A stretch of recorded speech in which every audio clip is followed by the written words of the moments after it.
welcome to Two Guys Talk Paranormal. My name's Gareth. My name is Jamie.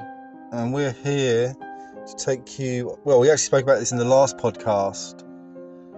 Maybe doing a podcast on it. And here we are. Doing a podcast on the Beast of Bodmin Moor. Bodmin Moor, home of ancient granite tors, swirling mists, and something that stalks the night. The Beast of Bodmin. So we'll get straight to it. The Beast of Bodmin. Allegedly a large black panther-like creature that roams the moor. Sightings date back to the late 1970s, with locals describing a big cat, 4 to 5 feet long, sleek, black and fast. It's said to kill livestock and vanish without a trace. Over the decades it's been blamed for dead sheep, claw marks on trees, eerie howls in the night. But here's the thing, big cats aren't native to the UK. Or are they? Yeah, or are they? One theory, during 1976 Dangerous Wild Animals Act, people keeping exotic pets may have released them to avoid fines or permits. So somebody could have let a panther loose and it survived, or not even that, like a leopard or lion. Isn't there, like, because obviously it's a black cat that they're saying, and there's only certain cats that are black.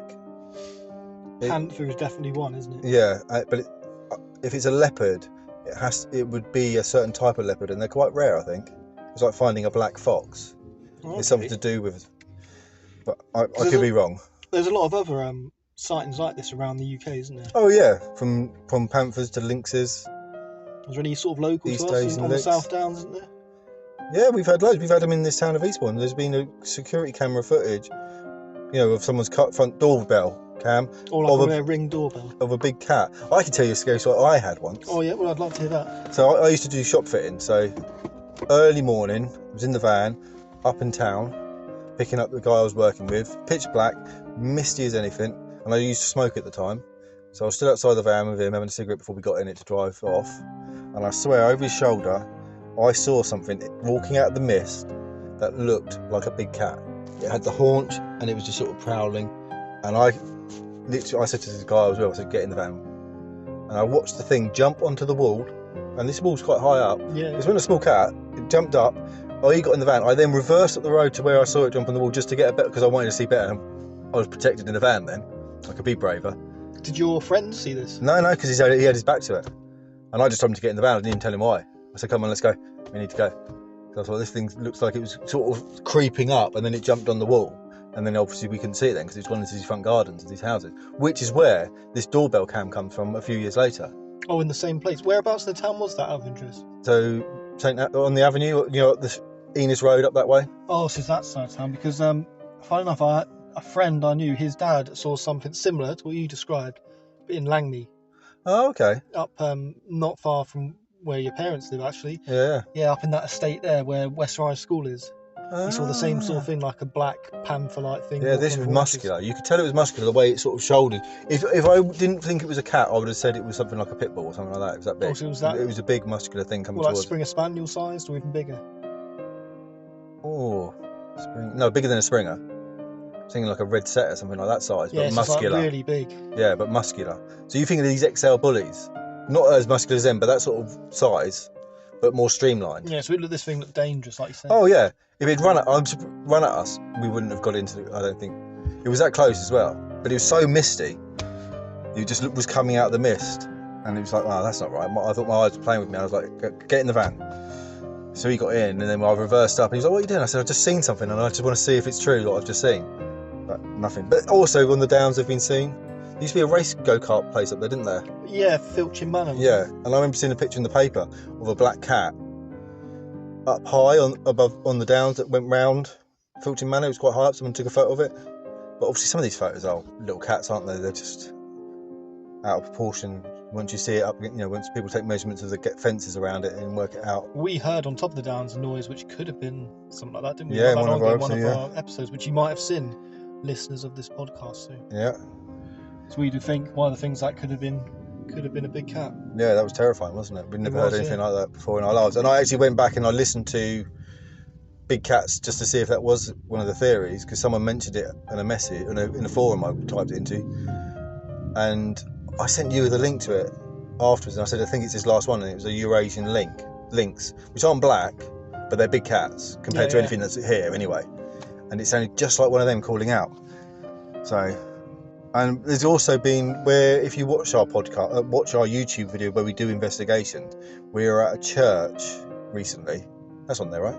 Yeah, West Ham. West Ham Church is on. That was the last one, but we may have another one on by the time you listen to this. But at least what last one or the one before, we were in at a church, St Mary's, and behind there is a big field. A big cat's been seen running through there a couple of times. So yeah, there is quite a few big cat sightings around here, but then we have got quite a big. We're on the South Downs. If anyone knows, it's it's 100 miles of countryside pretty much. Very empty countryside as well. I know as well. Not recently, Drusilla Zoo, which is also in this area, they had one of their animals escape and had to do a search for it. So did they? Yeah, a lemur or something. Oh, and I'm not, wallabies aren't big cats, but there's plenty of them in the wildlife now. What, in this country? Yeah, you can go and spot wallabies in the wild. They're not from here originally. They've escaped and survived. And something actually I've seen, which has been in the news recently, parakeets. Oh yeah, lovebirds as well. Yeah, in London you'll see loads of sort of colourful parakeets, and they're now native here. They've actually bred. Yeah. And their population's pretty much established. And so it can happen. Yeah, and big cats don't tend to run together. They keep an area of like 50 miles or something like that. They'll have their area. And other cats they're only crossing to each other's areas to breed. Also as well, if you found your livestock dead, would you be able to tell the difference between a sheep being savaged by a dog or a fox? No, because you go on some of these Facebook pages where they talk, they're big cats, and someone posted a picture, I found this, and you see the people and they're like, no, that was a badger, that was a fox. I didn't really think of a badger bringing down a lamb. No, they said to look for, if it's a big cat, it's going to be a throat kill. Right, okay. So there'll be a lot of blood, but then there'll also be markings on the bones and stuff where they tear it. And but if you look at big cat kills, when they kill, not here, but when you just read about it, they take their kills up trees. So if you're going to see a skeleton, it's going to be up a tree. Has anyone seen anything like that here? I have seen photos of skeletons up trees. Right. But not many. So if it is a big cat, and because it's not sharing it with anyone, so it takes it high. Yeah. You watch lions. They take all stuff like that. They take it into the trees to eat. Oh, okay, I didn't know that. Well, maybe not lions, but big cats in jungles and stuff like that. They take it high. No, I didn't know any of that. But yeah, with climate change as well, these species are getting established here. Asian hornets have been sighted more and more.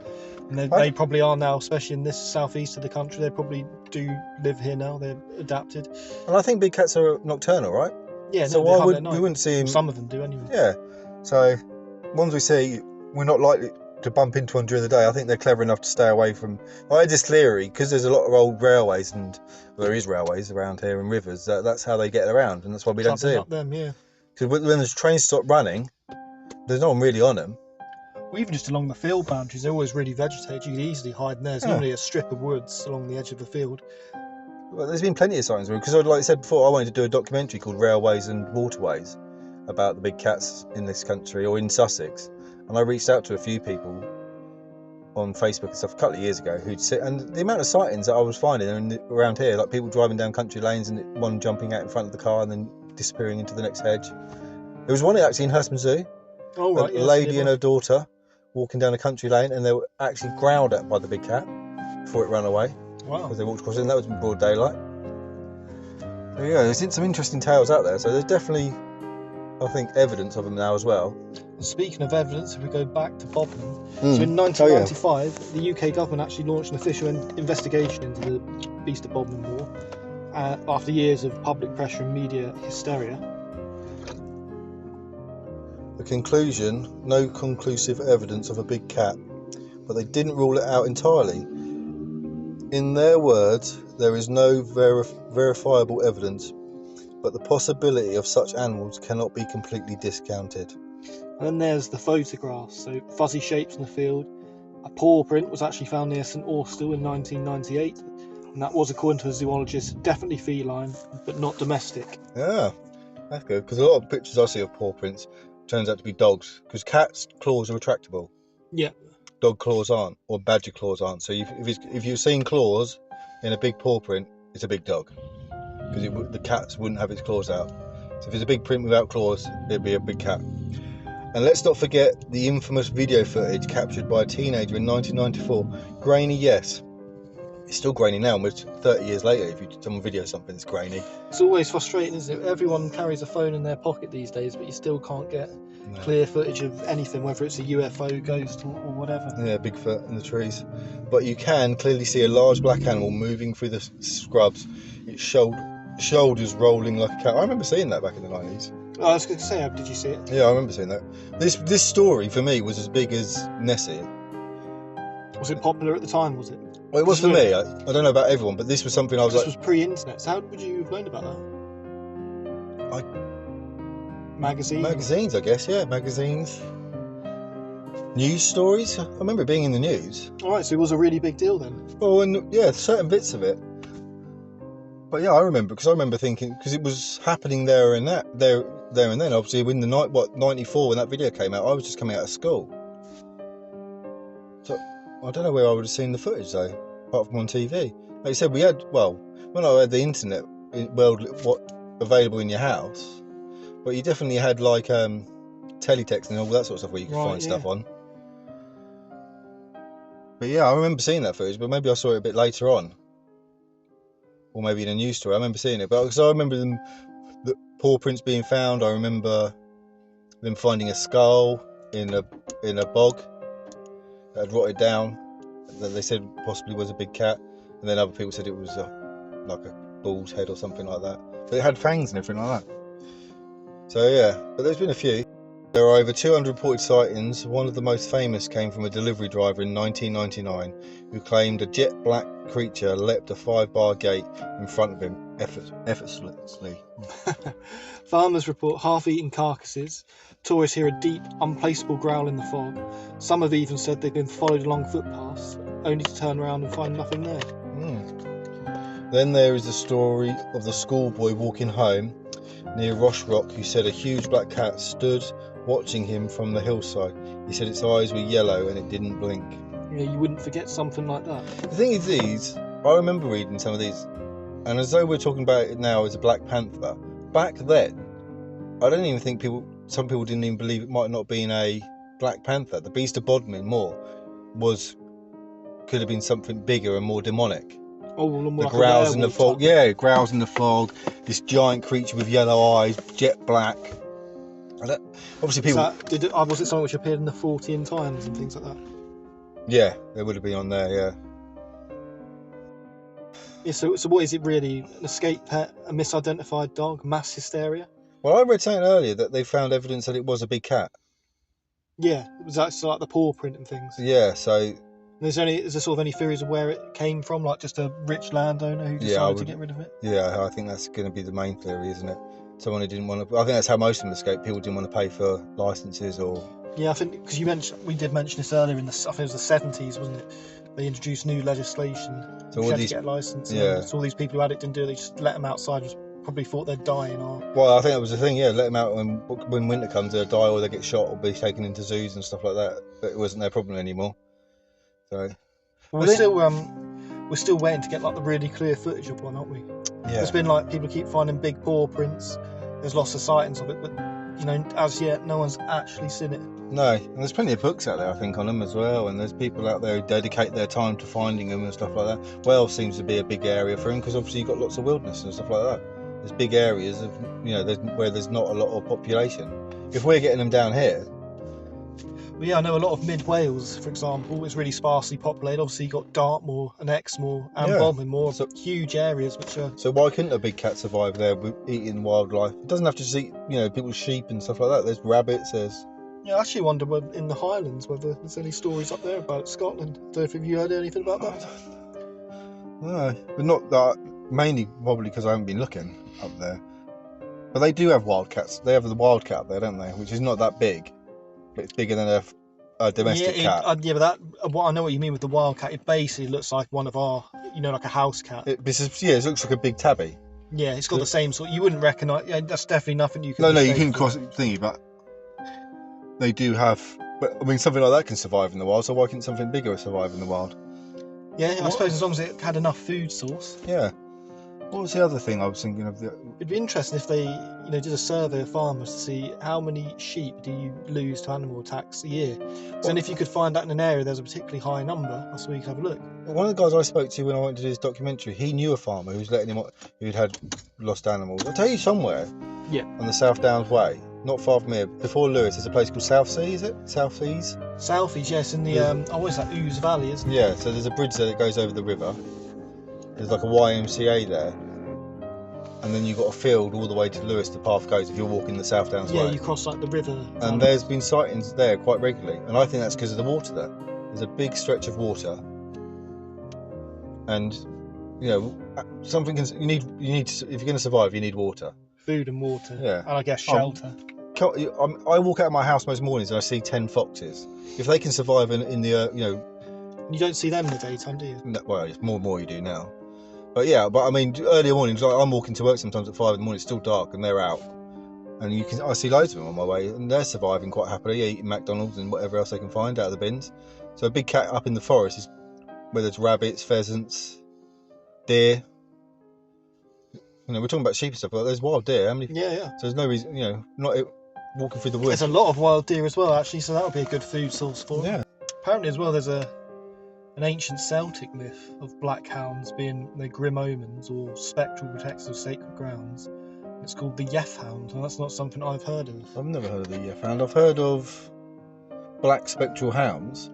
Yeah, we were talking about that earlier, weren't we? About them being, or it might have been another episode we mentioned that about them being Omens. An omen of death. Well, maybe that's the crossover from this. What did you call it? A Yap Hound? Yeth Hound. Yeth Hound. A ghostly dog said to roam the West Country. Right. Oh, maybe that's a West Country thing then, because down here we call them something else. Not black shuck or something. Yeah, that's it. Black shucks. That's what's called in the southeast, is it? That's a spectral dog, though. That's a spectral dog, but that's supposed to be an omen bringer. Yeah, so if you see one, someone in your family might die. Or you. Or you. But I don't know where they got the evidence from that from. There's a few of them on the downs from here and there. There's also white shucks as well. Is that a similar thing, is it? Or? Yeah, I think so. Could be making that up, but I'm sure there's white shucks. But yeah, definitely black shucks. There's one down near Lewis, the other side of Lewis, one there. There used to be a town, and there's a burial path that you can walk down, like an old burial path, and it's supposed to be haunted, but every so often people have seen a black hound there, shuck. I've got a feeling that there's a story of a headless person there as well. Or is it? But yeah, there's a shuck scene there anyway. If you follow the path, it comes off the South Downs Way and into this small town. And they call it the burial path, where they used to carry the dead up to a graveyard. Oh, okay. And there's been scenes, but then obviously maybe that's where it comes from with the dead as well. You're seeing it on a path known for death. Interesting. So what do you think of the Beast of Bodmin Moor then? Is it a myth? Is it something more real? Or just folklore? Or a mixture of all three, perhaps? I don't know. My thoughts... I think growing up, like I said when I first heard about it, it was like up there with Nessie. I didn't ever think of it being a black cat. I don't think I ever... Yeah, so like you were saying earlier, in the 90s it was more like it was definitely like a ghost. It wasn't a living creature. Well, I never thought of it as a living creature. I thought it was a cryptid like Nessie was, something that shouldn't have been there. I don't think I ever even thought about ABCs back in the 90s. I think it's more of a recent thing with me, like the last 15 years. They seem to have been more talked about. Yeah, I think there could be something towards it, because there's so many of these across the entire country. There's so many reports of these creatures, so I could definitely believe that somewhere out there might be these isolated pockets of cats. Yeah, I think that's what. Well, what they're saying, it started in the 70s and ended in 99. Yeah, I think that's what it says. So that's 20 years. I'm sure big cats live longer than that. Yeah, I suppose it would make sense though, because if it was only one, you wouldn't be breeding, would you? Well, they do. They are a lonely animal. They don't live with other cats. They cross paths to breed. One is that you could expect the sightings to stop, because if it eventually is going to die, and there'd be nothing to replace. But if it had bred with another one in somewhere else, then they've had young. So you'd think the young would move into the area once the elderly have died. But then maybe there is more sightings now, but we don't call it the Beast of Bodmin anymore. It's just big cat sightings, ABCs. If you looked in the same areas, maybe the sightings are still happening. We're just not calling it the Beast of Bodmin anymore, because we now think it's a big cat, not a spectral creature. Maybe for a future investigation, we take a trip to the West Country, down to St Austell and Bodmin Moor. Yeah, I mean, Spend a night wild camping out there. yeah, that would be good. Yeah. So what do you think then? Are you thinking the big cat? I think so. If it's going to be anything, if a lot of people have seen, there's been a lot of evidence. That's probably what it is. But like I say, if there hasn't been any sight, maybe any of our listeners can tell us if there's been any more sightings in the last 25 years, 26 years. But if not, maybe it was just one-off cat. That's what I think. Maybe. Yeah, I think it was a one-off cat. I think it was. Well, I think it was a living creature. I don't think it was a spiritual thing. Like Yeah. I don't think. That's what we're going to say. That maybe, yeah, we'll say that's our conclusion.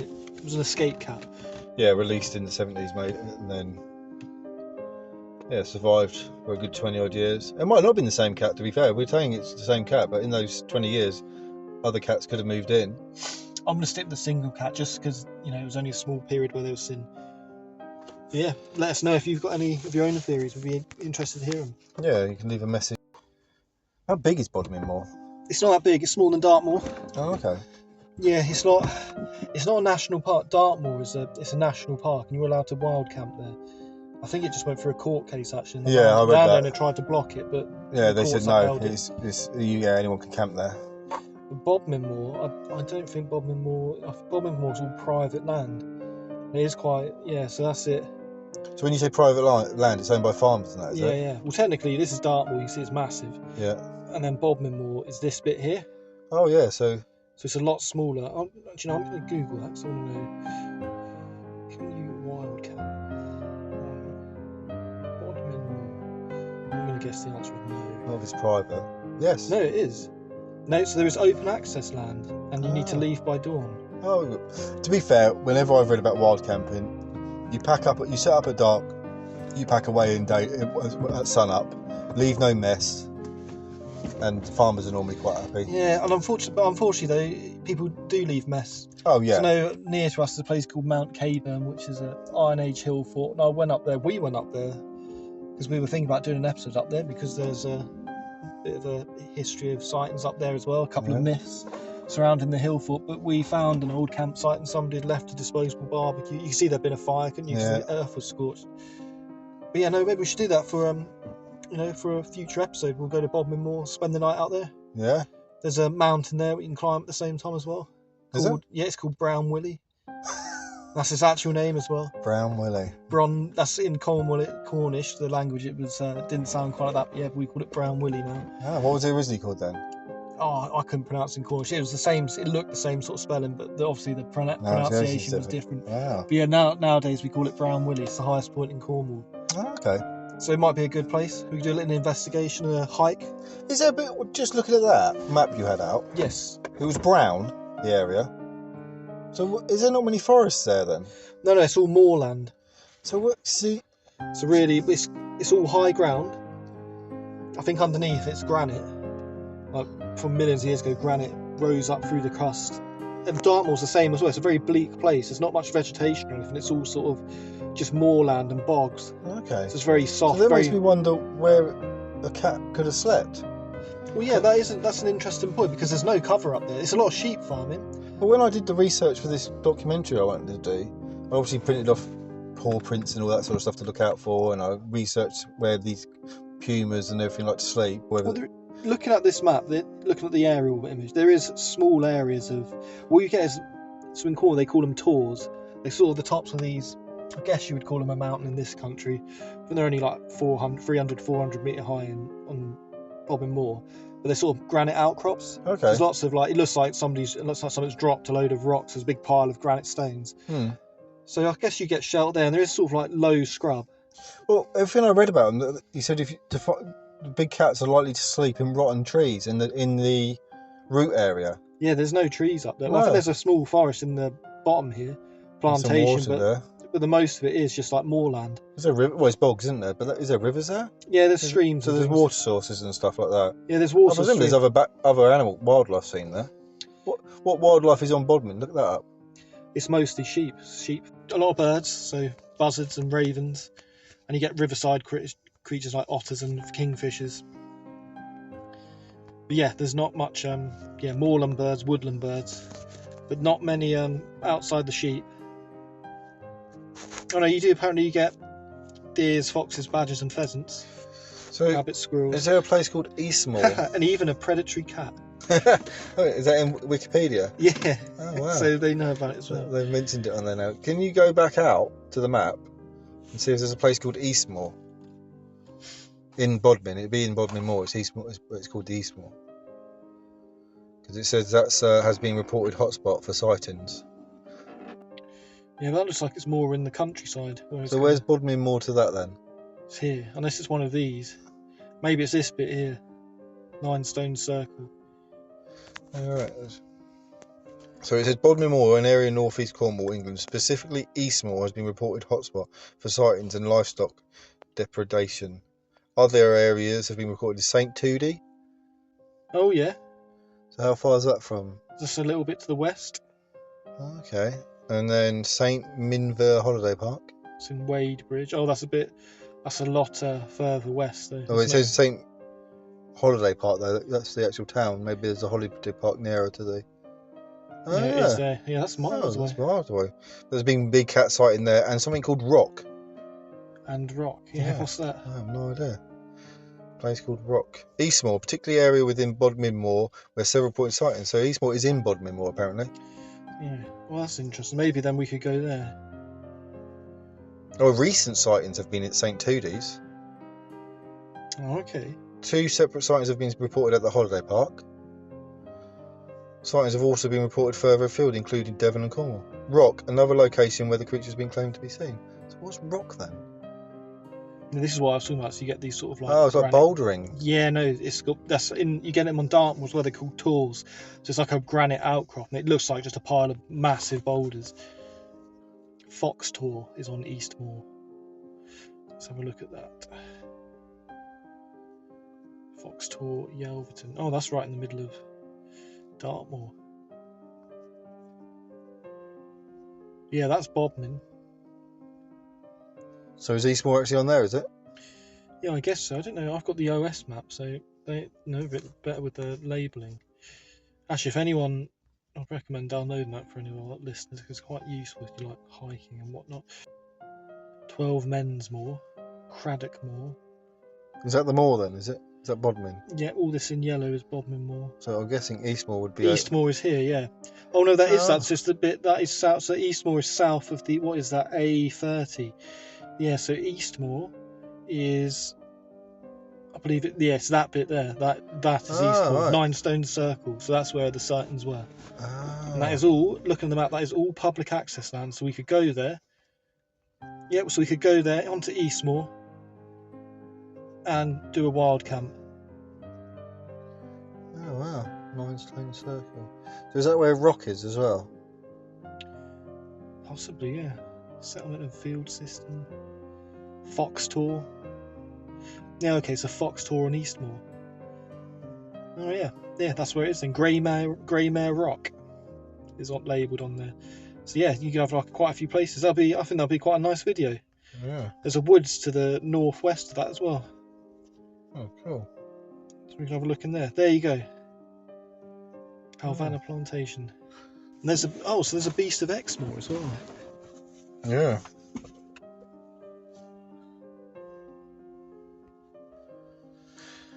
Yeah, 2011 there's been sightings. 205 sightings since 2011 in Devon and Cornwall. You can actually get these reports. You can request them from the police. Oh, can you? So you can actually do almost like a freedom of information. Yeah, and you can email them and say, "Can you send me every sighting of big cats?" Because I did it once and got a lion back. Someone sighted a lion. Where was that? Can't remember now. But yeah, it's quite easy to do. You have to wait a little while, but they don't normally say no. No, I think they have to allow the public to look at that sort of thing. Yeah, apparently until 1976 it was legal to keep a wildcat as a pet. And then apparently after that law come in, zoos actually just had like loads of people drop them off. Oh.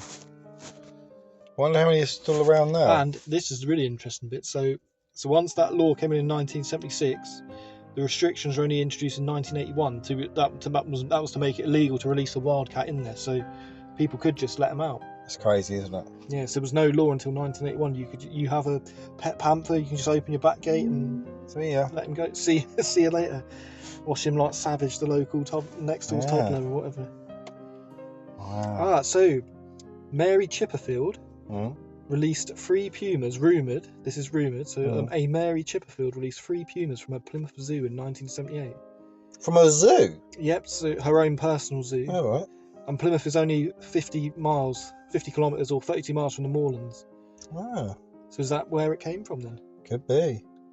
Why do they say So allegedly then? in 1995, a schoolboy found a big cat skull on the Yeah, banks that's of what the I was river. saying. Yeah.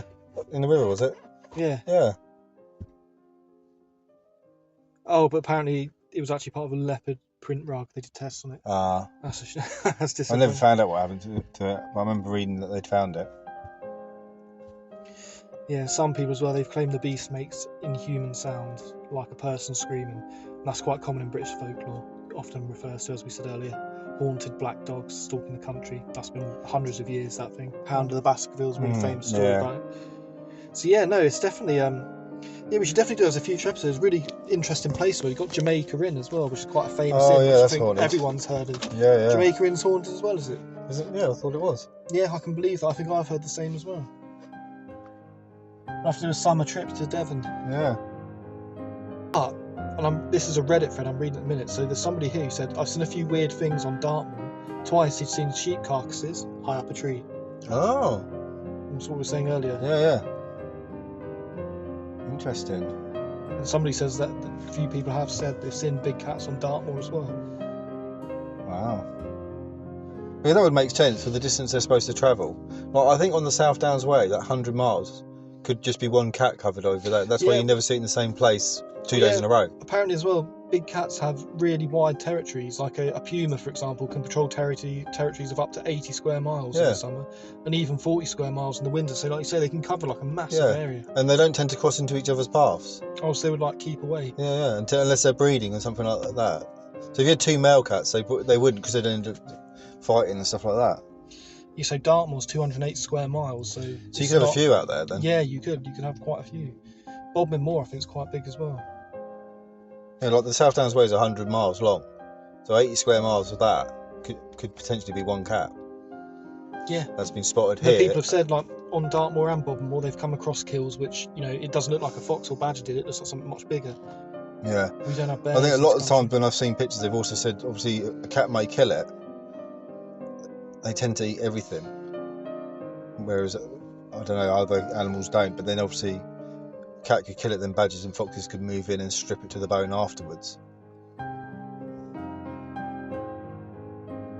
So our conclusion is the Beast of Bodmin Moor is a panther, or cougar, or something like that. Cougar. Yeah, so so I reckon I'm going to go with that. That's my conclusion. Yeah. The escape from Mary Chipperfield Zoo. Yeah. Oh, she did escape. She let it go. Yeah, she let it go. In fact. Yeah, and it's still around now, or one of them maybe still around now. There's still sightings happening down there, so we would like to say 99 was the last story we had, but just a quick search on Google and I found some 205 sightings in the last 20 years. No, 15 years, 2011. Yeah, so really common thing. Yeah. Right, well, thanks for listening again, and please like and subscribe, and we will post some more episodes soon. Stay spooky. Stay spooky.